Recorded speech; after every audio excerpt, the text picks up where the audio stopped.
What's going on, people? Welcome back to another live episode of Palace News, where we're discussing all the latest with Palace. And there's a few things to discuss today regarding Zaha's future at the club, and also John Fleet Mateta. There's an update on what happened on deadline day regarding the Everton transfer move. So as always, if you do enjoy the content, make sure to leave a like, subscribe, and also leave down your comments in the comment section down below. I'll be reading out, answering some of your questions as well as they do come through. So let's start off with the first bit of news, and that was on Wilfried Zaha, and this is according to Court Offside. And this one is very interesting. I'll give my thoughts on it after I read it out, but the report suggested, I believe it was today that it got released, that Crystal Palace are not yet working on replacing Wilfried Zaha, with manager Patrick Vieira keen on keeping the star player for the summer. Zaha is nearing the end of his contract at Selhurst Park, and that there will be surely a big worry for the Eagles as they will be desperate to avoid losing such an important player. This report, I mean, it doesn't make any sense to me for various reasons. So, according to it, it's that Patrick Vieira is keen to keep the player. I mean, it's not Vieira. I think the fan base, the manager, the ownership, everyone will be keen to keep Wilfried Zaha at the football club. But for me, I just don't buy into it. I don't buy into the fact that we're not lining up replacements for Wilfried Zaha, because the true fact is that even though there might be a chance of Wilf staying, and there is still a chance for Wilf staying because he hasn't completely ruled it out, there's also a big chance that he could also move on. So the fact that this report has come out suggesting that Zaha, there will be no replacement looking for Zaha, it makes no sense. I mean, we have made some funny decisions in the past, so you can laugh at us about that. But for me, we will be looking at replacements. I'm pretty sure right now Dougie and the scouting team are looking at replacement for Wilf.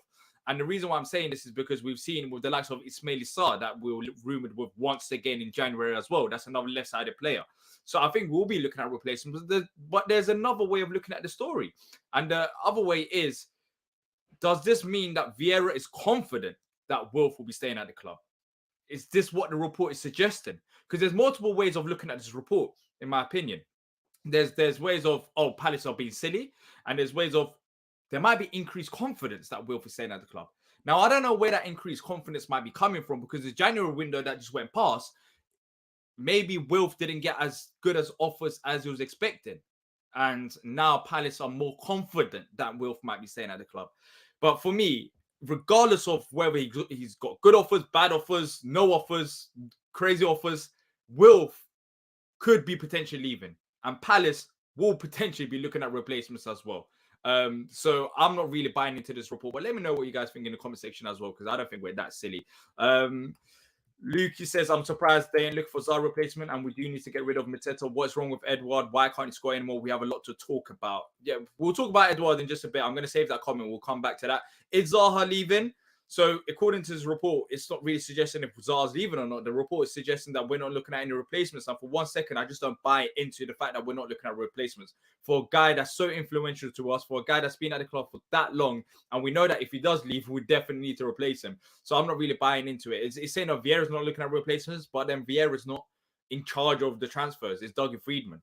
So why would Vieira be looking at replacements in itself? But yeah. Patrick says, when owners are sniping at each other like little girls, recruitment will suffer. Well, you can make an argument about recruitment in general. Recruitment has suffered in this season, in my personal opinion. We've made some very good transfers. Don't get me wrong. In terms of Decore's been influential, Rich has been influential, but we haven't made enough.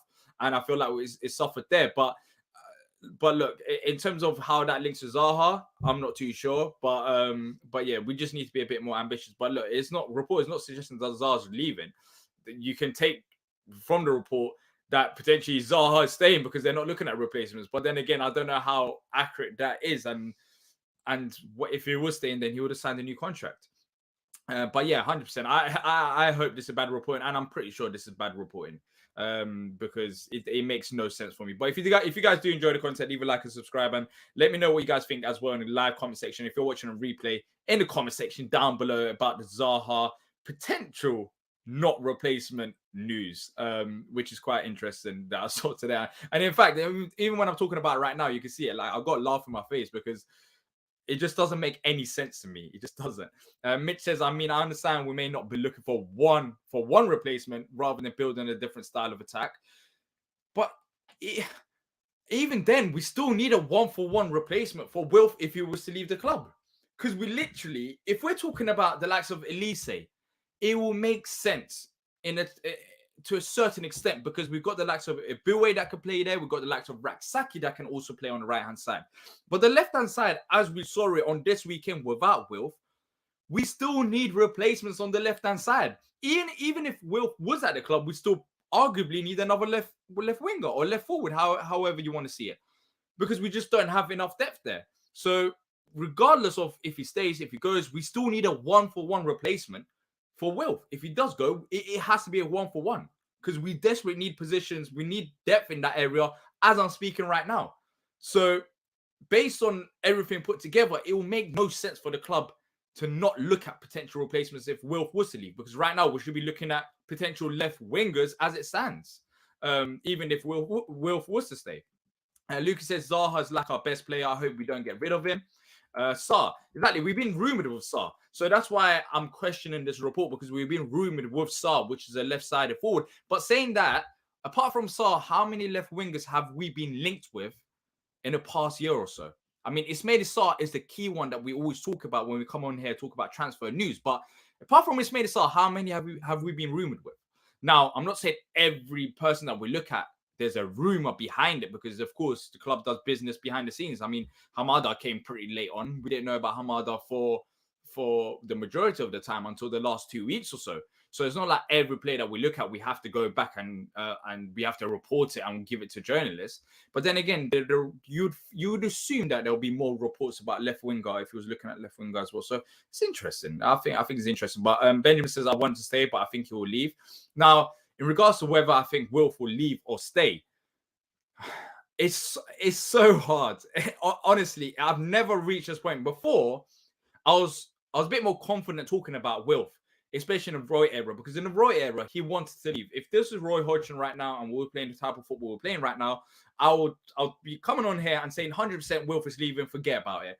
But now with Vieira and the personal connection that he has with Patrick Vieira, I don't think it's as straightforward as Wilf is leaving for a bigger club, because I feel like Wilf would know as well that if he was to leave for a bigger club, there could be big, and I'm saying big question marks on what happens to the end of his career. Because if he joins a bigger club and he stops playing football and they don't play continuous, he doesn't play in the first team as much and he ends up on a bench, then what happens to Wilf? So I feel like it's not an easy decision for Wilf to make as well. But personally, right now, maybe just me being a bit overly confident. I think based on his relationship with Vieira, based on everything put together and how long he's been at the club and what we're trying to build, I'm leaning 60-40 towards Wilf staying rather than leaving. That might be a bit confident, but in reality, it's 50-50. And the crazy thing is, no one knows. Before we would know, but no one knows now what he actually wants to do. Ty says, even if Zaha stays, we need to get a replacement in, and 100%, that's what I said as well. We still need a replacement, even if Wilf does stay. So the fact that we're not looking at replacement if he was to leave makes no sense, because right now we should be looking at left wingers regardless of Wilf. Ty also adds that would love to see us get Wilfred go to Wilfred Nonto as a replacement, very direct, and Leeds might be going down potentially, but then again, he won't be cheap, and I don't know how much Palace are willing to pay for a left winger right now when we need a right back and when we need a striker, when we need other positions as well. So I don't think it'll be an easy or cheap option to get Nonto back at Palace. Brian says, I love Zaha to bit. I hope he stays. I agree. I hope he stays as well. I don't think anyone... Is there anyone, by the way, in the chat, is there anyone that would be happy with Wilf leaving? Now, this is a question I've never asked before. Would anyone be okay or not? Let's say not happy. I don't think anyone will be happy. If you're happy, let me know. But would anyone be okay with Wilf leaving this summer? Would they say, you know what? It's fine. He can leave in the summer. Would you be happy with that? Or would you want that to happen? And let me know your reasons as well. Me personally, as long as Wilf is playing football, I want him at Crystal Palace. I want him to beat the appearances record. I know it's a long way away, but I want him to get the most appearances he can because he's a legend. And I want him to stay at the club for as long as he can. And right now, there's no decline as well. So there's no reason for me to want Wilf to leave. Luke says, exactly, Dee, you're right. We still need replacements. I hope we get Sarr and we need Anderson back. We need a replacement no matter what, if he leaves or stays. Yes, I agree. Raksak is also an option, but Raksak is an option. I don't know, Dan, if he's playing on the right or the left, but at Palace is mainly a right winger rather than left winger. So potentially we can convert him there, but I don't know how good he'll be. I haven't really watched as much of his games in Charlton. I know he's doing well, but I don't know if Raksak is a realistic option down the left-hand side. I mean, he's down the right. Abiu is down the right as well. So down the left, we're very short in numbers unless there's someone from the academy that comes up. But then again, I'm not too sure who that will be at this current moment of time. Lucas says, we're 2 points of relegation zones when you start winning it and doesn't help that Zaha is out and possibly can leave. But look, that's the Wilf bit of news. I'll read out some more comments before moving on to Mateta, which is quite interesting and quite funny. Honestly, when I saw this Mateta report, I was laughing at it because I don't know what we were thinking. But Ty says, yes, Raksaki and Kuyamani Gordon are option, but we shouldn't rely on them. And if they break the first team, we should look at it as an extra player. I agree. Isaac says, I think Zaha would only leave for Champions League, not Chelsea, not Liverpool. I'd say Newcastle, Arsenal, and Barcelona is where he would go if they approach. Look, it's not a surprise, or if I was to say this, because I think majority know, but I think he does support Arsenal. That's his boyhood club. And they were after him before, but now in the summer, potentially on a free, he could go there. I think it being a free deal helps him out a lot because literally the options are his. And if it's a free deal, I'd be surprised if Arsenal wouldn't want him as an option there. But then again, how much game time, as crazy as this might sound, how much game time would he have at Arsenal? Well, if the youngsters that they've got, they signed also Martinelli to a contract extension. They're very high on him. So I'm not too sure if he would even get that much game time at Arsenal, funny enough. Right now, they're doing well. And they've got very good players in them positions. So I don't think it's a case of he can go Arsenal, but Newcastle potentially, yeah. Barcelona, I'm not too sure. I've heard of rumors as well, but yeah. If you're happy he leaves, you're really not a Palace fan. Says Benjamin. Ty says happy for Zaha, but unhappy as a Palace fan. Wouldn't be happy. Exactly. No one be happy, especially on a free. But then again, we made that choice, by the way. We made that choice of not selling him before. And we knew that this could potentially happen. He can run down his contract. And I'm happy with the decision by the club, by the way. I'm not slating the club for this because I'd like to keep Wilf as long as possible. But there was options. There was options there before to sell Wilf, but we just didn't want to sell him. And I was, I'm not going to blame the club. I'm not going to say, why didn't we cash in? Because we know how important Wilf is. Honestly, I think it would be better if both go apart because the club needs to learn to play without him. And for Wilf, if he wants to win things, then it's time for him to go, says Patrick. Woo! Look, I understand we need to learn to play without him, but I'd rather keep him than learning to play without him. Like, if Wilf was there, then that problem is solved as it is. We don't have to learn to play without Wilf if Wilf is at the club. So you can just avoid a problem like that. But if he wants to win things, 100%, it's time for him to go. But not every player wants to win things, as crazy as it might sound. And it doesn't mean that Wilf is a bad player if he doesn't win things. Look at Harry Kane at Tottenham. Now, you guys might disagree with me, and this is going to a bit of tangent, but Harry Kane at Tottenham, he's arguably, he's the best forward, arguably, of all time at Tottenham, especially. But just because he hasn't won at Tottenham, is he not elite? He's an elite forward. So just winning things doesn't mean, it doesn't determine a player's level of success. And Harry Kane, for example, is a very good example. He's not leaving Tottenham. He could easily leave Tottenham. He could easily leave Tottenham, but he's not leaving Tottenham. So not every player wants to go and win things. So it really depends on Wilf, whether that's a contributing factor. Colin says, I'd be upset if he left, but respect him if he did. And also Henry adds, I wouldn't be happy with him leaving, but we've been expecting him for years and lucky to have kept him for this long. If Wilf wants to go, let him. We'll owe it to him after all he's done.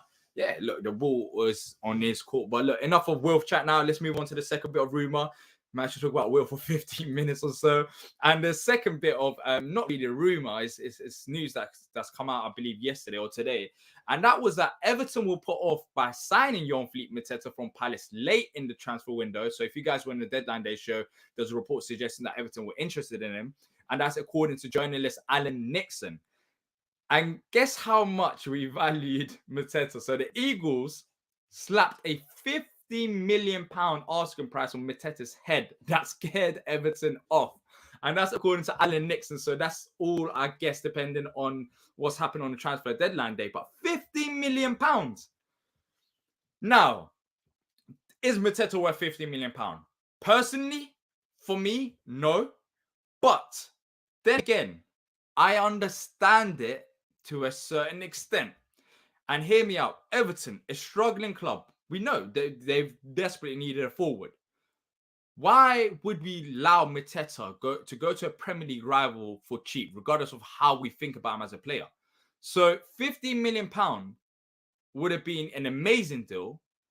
But you also, if it was another club, maybe if it was a club abroad that offered £50 million, that could be a different conversation. But then again, I understand it in this context. The fact that it was Everton, the fact that they needed a striker.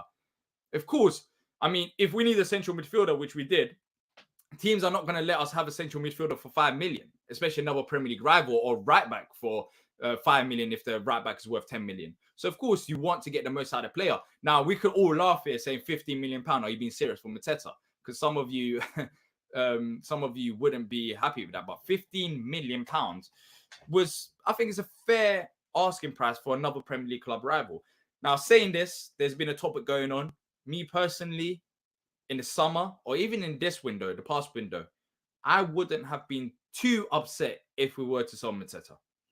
Whether that was for 10 million, 15 million, as long as we make our money back. Because in all honesty, going back to the game on the weekend against Manchester United, that Bruno Fernandes chance where he has to outjump Bruno Fernandes and it's a guaranteed goal basically, and he doesn't do that.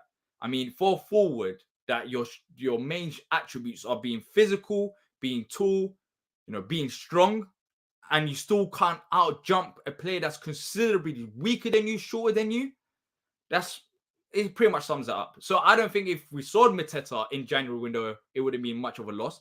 But then again, I understand why Everton didn't pay £15 million as well, because as of late, they've been getting bumped left, right, centre with all the transfers they've been doing. So yeah, but in the summer, I mean, it doesn't have to be £50 million. I'll be happy with 10 or 9 or 8, whatever it takes. Because in all honesty, I've reached that point. And that's not only for Mateta. Edouard, even though he scored a few goals this season, his decision-making is poor, and we've spoke about that in previous shows. But our forwards right now, they're not clicking. Maybe if we put Edouard in front of goal and don't tell him to be the creative player and run with the ball, I think he scores goals like that. But for me, I don't know what Mateta does, because I don't think Mateta is that guy in front of goal. If he's not that guy in front of goal, if you can't have hold-up play, if he's not good in the air, what is he really good at? I mean, what is he really good at? So for me, in the summer, I would happily sell him on. And if we did sell him in January, then I would have been happy as well, which we didn't do. But yeah, let me read some of the comments anyways about JP. What do you guys think about his valuation of around £15 million, which was turned down by Everton? Turned down by us, and Everton didn't want it for £15 million, and I don't really blame them because he's not really worth that much, is he? He won't go 100%. The guy won't take a knee, and we're doing the most as a club. He's the best Palace player I've seen. I don't think they're talking about Mateta here. I think this is still the Wolf rumors, unless we're talking about JP being the best Palace player you've seen. Then, boy, you probably I don't know when you started supporting Palace, because yeah, there's been a few games where he's might be the best player, especially against Brighton, but yeah, I doubt he's many people's favourites. Mitch says always worth a punt when you're negotiating with Everton. I agree. So £15 million sounds crazy right now, but when you look at the hindsight of things and the fact there's a Premier League rival that desperately needed a striker, I understand that we would have asked that price. And also, we didn't have to sell him as well. If we saw Mateta, as I'm saying it right now, for me personally, I would have cared, because I don't, honestly, apart from having another number, I don't know what he has adds to this team. I don't think he's good enough for us as a Premier League striker. He doesn't suit Vieira's system. But then again, from Palace side of things, they're probably thinking if we were to sell Mateta in January, it has to be for a good deal, because that still gets rid of another body. And that's why they probably asked more as well. Isaac saying Everton missed a bargain. Luke saying Everton didn't get anybody on trade deadline. Dean saying I think we may have missed out on Semenyo. He looks like a handful. I haven't seen Semenyo at Bournemouth yet, but with Semenyo, look, we have our own valuation. It didn't meet it. And then again, some people here might say, well, sometimes you just have to pay up when you need a forward and we need a striker. And I understand if you guys might think that, but clearly a striker wasn't our priority and he didn't fit our price category, so we moved on. And maybe he's a success at Bournemouth, but then again, is Bournemouth going to really stay up? That's another topic as well. Wasn't Galatasaray sniffing around JP during the January transfer window? Yeah, they were. and I would be extremely surprised. Well, it depends if they look at things against, but I would be surprised if they don't come back in the summer or another team doesn't come back in the summer, because the Galatasaray reports were that they were after a loan. But I believe that Palace wanted a loan with an obligation to buy or option to buy, because I mean, a loan would have made really that much sense. I understand why Palace wouldn't want to loan him out. But in the summer, potentially, if they're after him on a permanent deal, then that could be a destination that he could go to. Colin says it's time we set for dollar. We set top dollar for our players now. Everyone else is putting high prices on their players, so we should do the same. Even more important to us than most players that's been sold at other clubs. 100% agree, especially when it comes to Premier League rivals.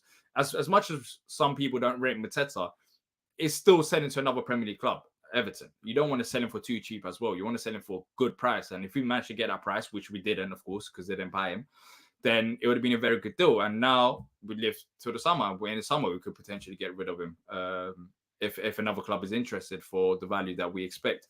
But honestly, with Mateta, if you can get our money back, if you make a profit out of him, that's absolutely amazing. I'll move on.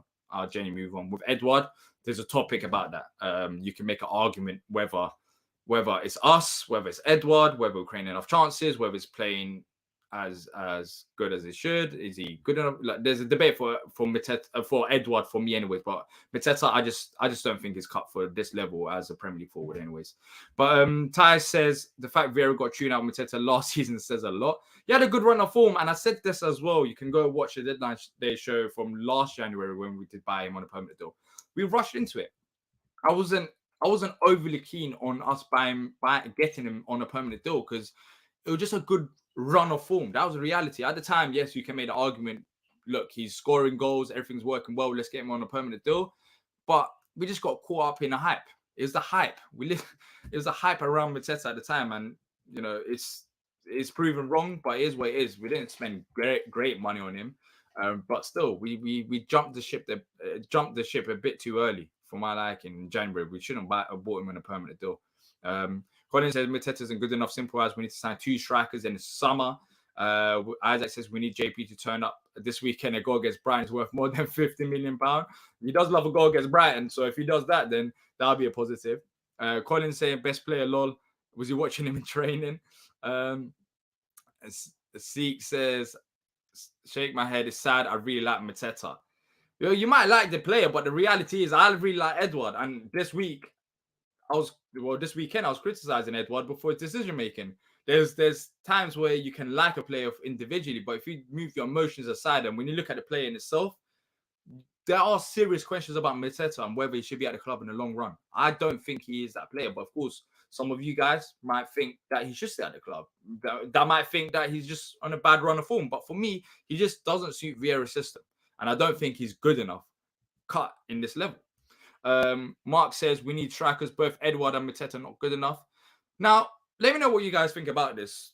I mean, we covered the stories about Mateta and Zaha as well. So we'll go into a little conversation and then we'll wrap it up relatively soon. But for me, I think Mateta's not good enough. I do think that. And I even when we did buy him, even when he was scoring goals, I was thinking about the long term, whether it's a good run of form, whether it could be a Vieira striker. And I said that. I said that we probably shouldn't buy him on a permanent deal, but we'll see how it goes. But for me, Edouard is a different conversation. Don't get me wrong. Decision making, not good enough. But we are forgetting that our second highest goal scorer this season is Edouard. And it's not 1 goal. It's not 2. I think he's scored about 5 goals this season, which is not an incredible number. But there is something in him. He has scored this season a decent amount of goals for a side that's been struggling to score goals. But for me, the conversation about Edouard is it's not if Edouard is good enough or not for this level. Now, you can make the argument about his decision-making, is it good enough or not? But then you can work your way around that. Because for me, Edouard, if you put him in front of goal, and if you do create chances, I feel like he could score goals for us, even at this level. But the reason why Edouard is struggling right now, in my opinion anyways, is the fact that he's picking up the ball at the halfway line. And maybe you could say this is the basics. He should still be able to do this. And you can make a valid point. But he's picking up the ball in the halfway line. And when it's time to take a shot, when he runs into the box, time to take a shot, he doesn't take a shot. When it's time to make a pass, he takes a shot. So his decision-making has been poor. But if he moved that aspect of his game and if we have a bit more creativity and we put Edouard in situation in front of goal, I still have faith that he can score. Now, on the other hand, I don't think Mateta can do what Edouard could potentially do. I think Edouard suits Vieira's football a bit more than Mateta does. But that's my opinion anyways. And this season alone, we've seen that Edouard can score goals. So for me, you can question his decision making, which might be due to bad run of form. But for me, in a long run, look, Edouard and Mateta haven't been good enough this season. But in the long run, we can get better striker than Edouard. But I don't think Edouard is as bad as Mateta is for us, if that makes sense. But look, let me read some more comments. So Edouard is not good enough either. So there's people that don't think Edouard is good enough as well. And I agree. Look, if we were to sell Edouard, I wouldn't be too upset because he's not the youngest player. But I feel like there's more of a player in Edouard than Mateta, especially for the type of football that we're trying to play. Sarav says Mateta's underlying stats suggest he should be better, but that's why football is not all about expected stats. JP swap for Bowie. Potentially, I remember when we was doing the transfer, well, the Palace news was that could have been one potential option that I wouldn't have minded, but we'll see in the summer if we might go for that. Because Bowie, Galatasaray rate him highly as well, so I don't know if they will let go of Bowie just for a straight swap for Mateta. Maybe there might be some cash involved, but potentially, if Galatasaray will be happy with that. Ty says, reckon the summer we go for either Nketiah or Balogun on loan, whichever Arsenal don't want next season. I'm telling you now, Nketiah is not coming to Palace on loan. There's no way to come to Palace on loan because Nketiah at Arsenal is going to be starting over Jesus till the end of the season. But we had opportunity with Nketiah where you can make the argument that we was after him anyways. I don't know how clear the opportunity was, but lots of people here, let's not act like that wasn't the case, but lots of people here didn't want Nketiah when we did have opportunity saying that he wasn't good enough. So I mean, I think that ship has sailed, and I don't think Nketiah would want to come to Palace as well because he had the opportunity and he wants to stay at Arsenal. Lucas says Edouard and Mateta were good early in the season, but they went cold. Like I want a defender or an attacker. Would we need a replacement? Maybe Zaha. I don't know. Maybe you think we're doomed right now. We're not doomed. I know lots of people are panicking, and I understand it to a certain extent, but we are not doomed. With Palace, it can be much worse. In honesty, I feel like the majority of our problems could easily be solved with just signings. It's not like we've got an awful squad. We need 11 signings. We just need a right back, another forwards, depth options as well. So I don't think we're doomed. But look, I think Edouard, I agree, he was good early in the season. But Mateta, I don't know what he done early in the season. For you to say, Luke, that he was good. For me, anyways, I don't think Mateta was good at any point this season. He's had a quiet season. If so, Edouard and Mateta, we get like $45-50 million. I'm going to stop there. I don't think we get $45-50 million for either Edouard or Mateta. Even if you combine them both, you're talking about what, 25 million each for Edouard and Mateta. There is no way on earth, unless a club is smoking something very good, that we are getting 25 million. Either dollars, pounds, yens, shillings, whatever it is for Edouard or Mateta. There's no way any club buys Edouard or Mateta for £25 million. But yeah, look, you really want Zaha. I think with Zaha, we can't rely on Edouard and Mateta going because I don't think we're getting that much money for them anyways. Colin says, whatever players we do so in the future, we have to make sure we have a sell-on clause implemented.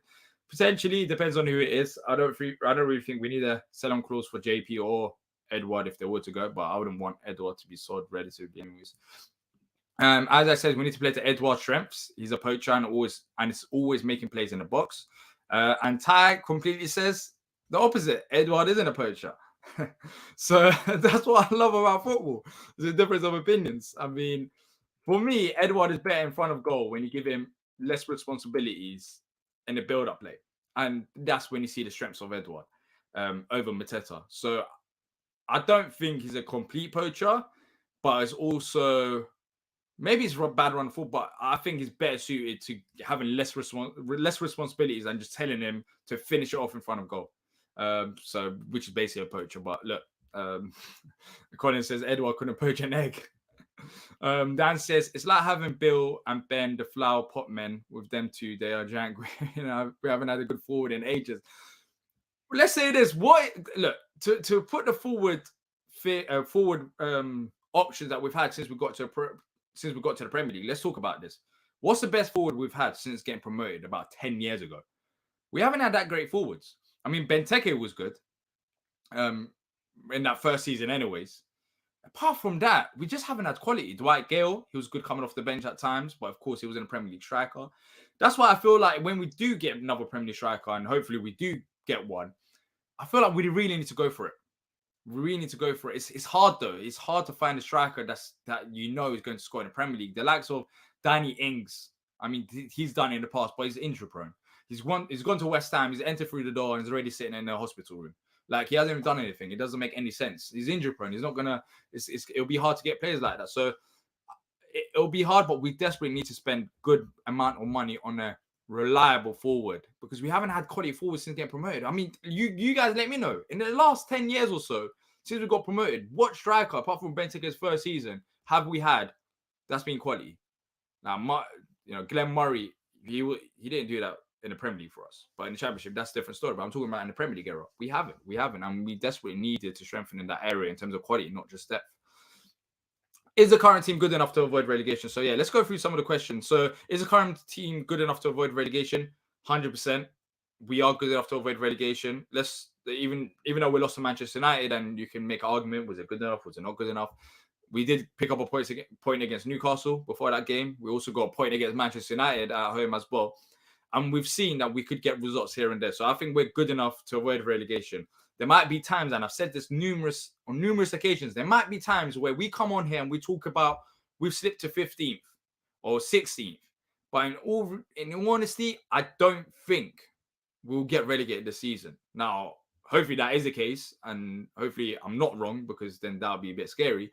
But yeah, I feel like there's enough quality to pull wins out there. Remember, we're going through a hard run of fixtures. But saying that, when the easier run of fixtures come up, because earlier in the season, this is what happened.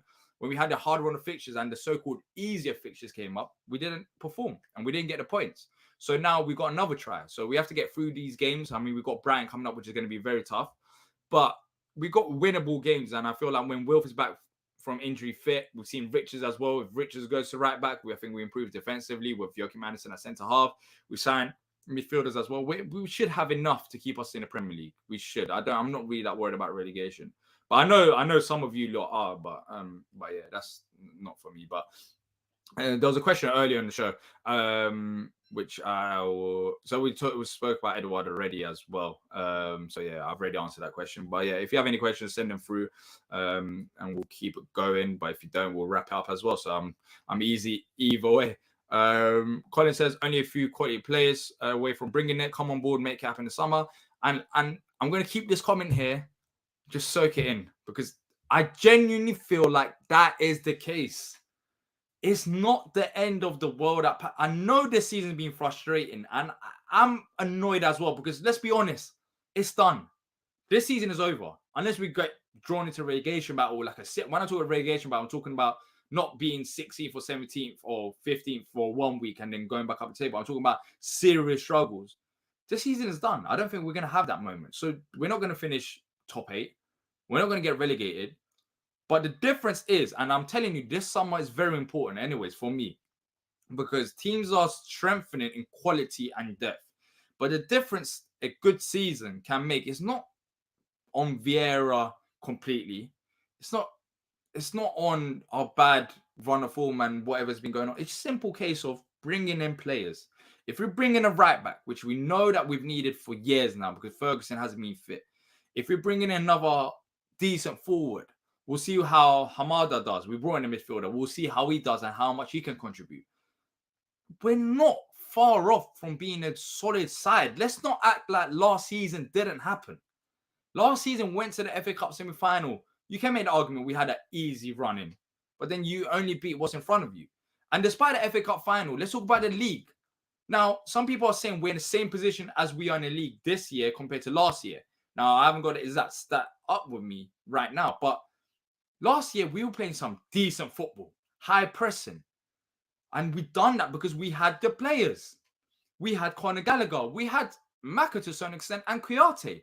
Now, this season, up until now, recently, we technically only had one midfielder that we've been starting all season long. Now, this is when the shift might go on to Vieira because you could say that why was he not playing earlier on in the season? But the reality is, we didn't strengthen. We regressed as a squad.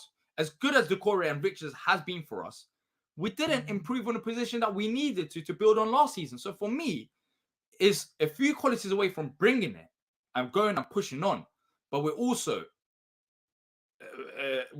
one transfer window. I think next summer is huge. And we're also one transfer window away from it being a real struggle. Because if we don't strengthen in the summer and this squad stays as it is, which I don't think it will, because I genuinely feel like we're going to go big on the summer, then we will struggle. But for me, this season is right off. But next season, we go again. And we're a few quality players away from us actually pushing on.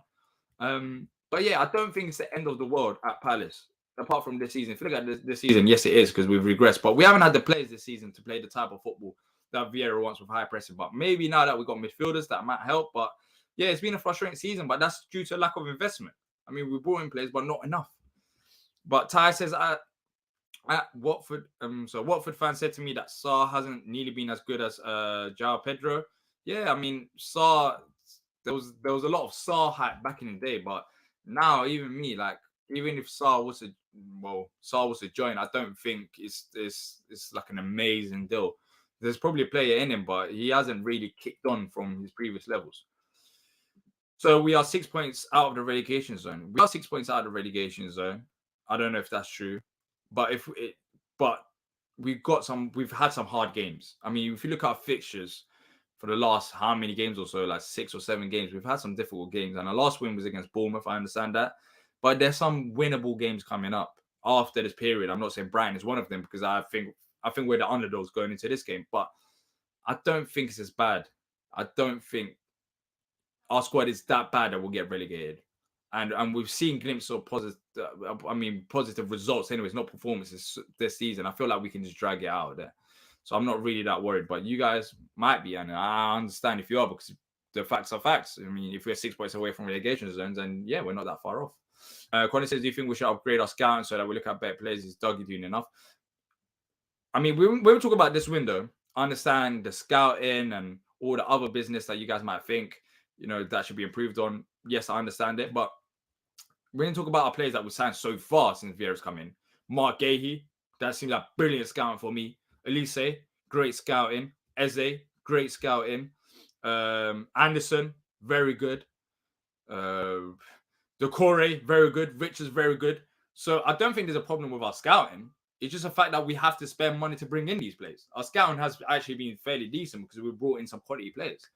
But for me, it's more about going and actually buying these players rather than the scouting at full. Because look at Everton, for example. They've spent money, but their scouting has been very poor and they've had no strategy. That's why they're struggling right now. But for me, our scouting has actually been fairly decent, but it's just the lack of spending this year anyways has kind of let us down in a way. Saying that, we still did bring in good players with limited budget. We brought in Decore and Richards, so our scouting this year has been decent, but our actual spending, it hasn't been enough. So for me, there's no worries about the scouting so far anyways, based on the transfers we've done. Punching Bag says, I feel like we need to see Eduardo Mateta get good run of form before thinking of selling. Vieira changes lineup almost every other game, and we are horrible at creating chances. Yes, potentially. Shamak would rather have Cameron Jerome. Shamak was a baller for us that didn't score goals, but yeah, that was back in the day. This is a different Palace. Remember, we used to have strikers. That Cameron Jerome was another one that was very good at running, but of course not scoring goals. I mean, we've gone a lot from where we was before to where we are now. Could we nick Dominic Calvert-Lewin if Everton go down? That'd be very hard. Plus, I don't think Everton will be going down on the dash. I'm not saying that because of their Arsenal game. I know they beat them, but I mean, even if they did go down, there'll be other clubs after him, and there'll be a bidding war, I assume. Do we try to go toe-to-toe with Brighton this weekend? So we'll have a match preview for this where we'll talk about it in more detail. But for me, it's hard to go toe-to-toe. There's key matchups I'm very worried about. That's Matoma against Nathaniel Klein. That is very worrying. So I don't know if we go toe-to-toe with Brighton this weekend. I mean, we've got the midfielder now in Lokonga, which actually looks solid on the ball, and Hamada that can come into play. That could help us go toe-to-toe. But with the lineup that we had, the starting lineup that we had, I don't think with that lineup you can really go toe-to-toe with Brighton because yeah, to go toe to toe, you have to be good presser, good off the ball, on the ball as well. And our midfield wasn't. I mean, Hughes didn't have a bad game apart from the handball. I thought he was ready to right, but I don't know if we go toe to toe. But we can't lose against Brighton, because if we do, then yeah, a lot of people are gonna be very frustrated, and rightly so. And Mitch says we're good enough to not go down, but it only takes some bad luck to change that. Yeah, you can say that. It could take some bad luck to change that. But I mean, if it's based on luck, then if it is what it is, so I'm not saying there's no chance we can't go down, but I'm not worried. Realistically, I'm not worried about us going down. 1 win in 8 since the World Cup, and rumors of issues in the boardroom is a concern. Yeah, the boardroom one I spoke about before. The boardroom one makes no sense. I'm gonna say I feel like it was childish from John Textor, because it clearly, based on all the reports, it seemed like Textor. Well, I'm not gonna say Textor directly, but Textor's camp was releasing the news, and it was childish. It was childish, because what did that help us? We found out that C Parish and Textor's not getting along, and he added more pressure. He added more pressure to this past January transfer window. So I don't know what it really done. But I'd rather, if they look, of course, I want the club to be direct with us and tell us what's going on. But there's certain things that you just don't put out there, because it doesn't help anyone. It doesn't help the fans that we know that you guys are fighting. It doesn't help you guys as well. So yeah. But look, in terms of wins, 100%. But you would expect more wins after this difficult run of games I've done. That's what I'm expecting, anyways. Gonna have to press as a unit and not get dragged out of position by the centre backs doing that. We just need a shoot on site policy. Are Edouard and Mateta getting the right service? Well, you can make that argument, because that's what I was talking about. Well, look, all right, let's just say this. Maybe I'm being biased about it, but Mateta did get service. Hamada put that ball in against Manchester United in the second half. He should have scored that. He was literally Mateta against Bruno Fernandes. That was a very, very good chance. And if you haven't seen it, go watch the highlights and you'll see it again. It was a very good chance from Mateta, and he got the service and he didn't finish it. Now, on the other hand, when I was looking at the Man United game, Edouard didn't really get that many opportunities in front of goal. Maybe there might be one. I can't really remember anyways. What I remember about Edouard at Man United is the fact that he was running from the halfway line. He did pick up the ball, but his decision-making let him down rather than the service in front of goal.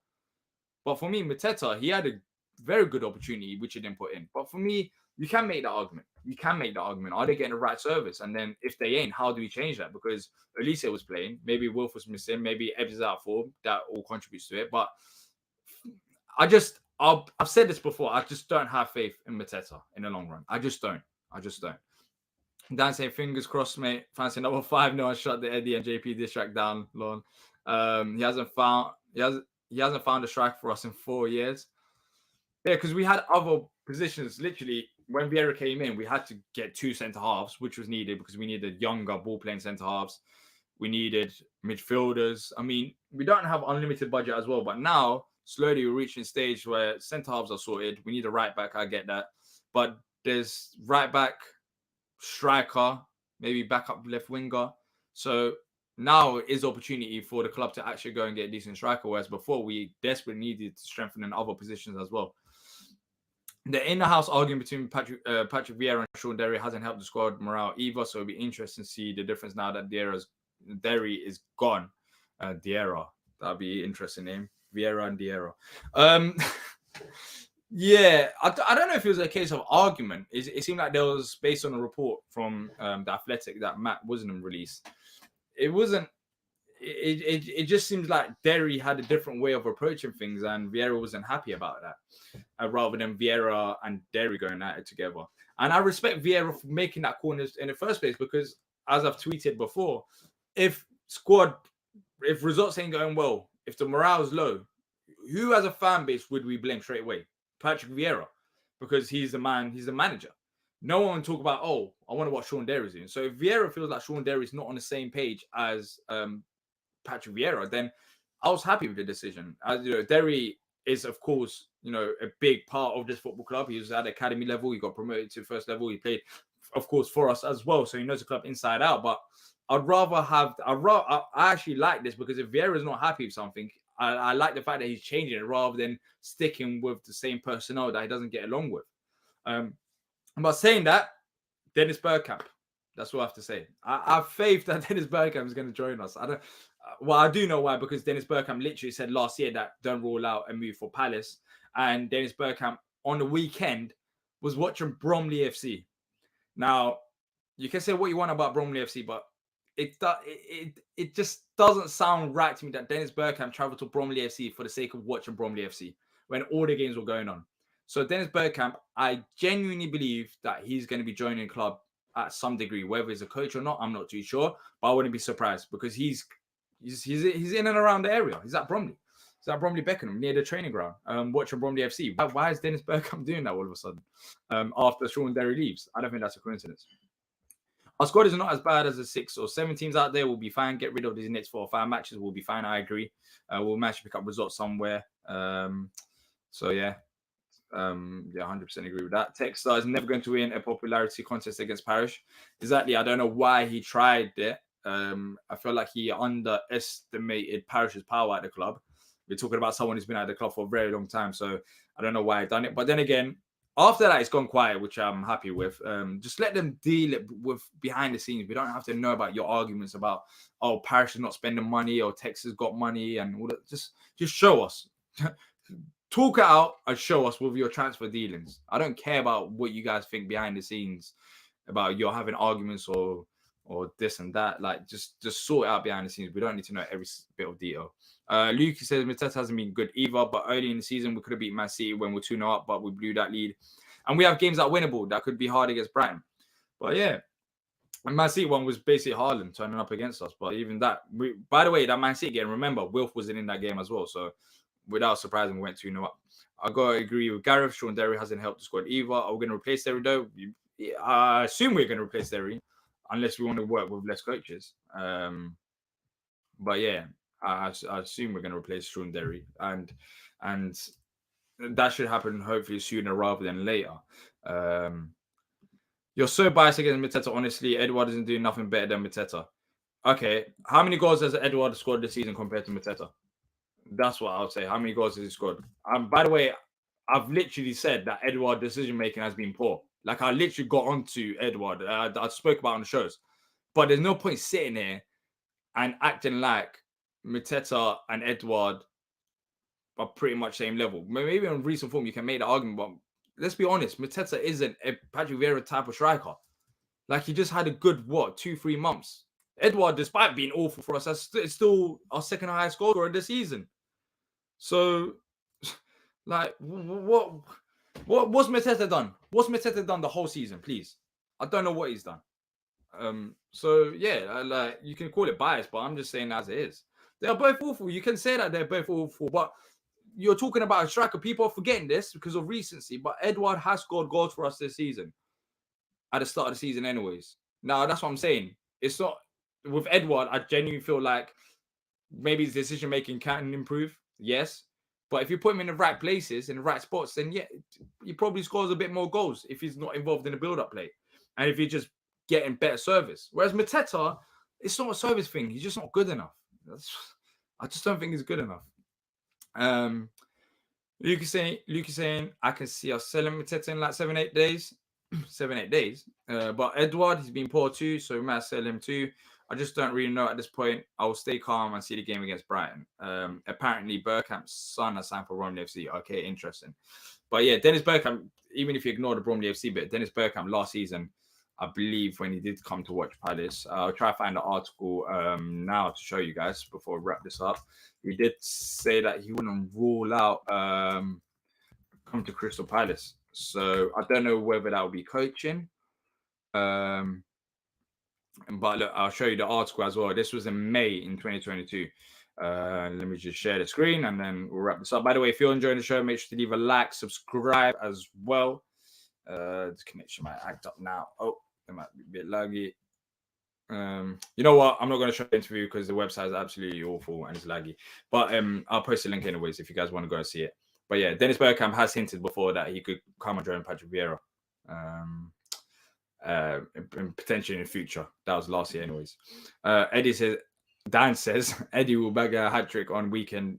Dee will look like a king. I would love for that to happen, but honestly, I'll take a goal at this rate. I'll take any type of goal because we're not even scoring any goals.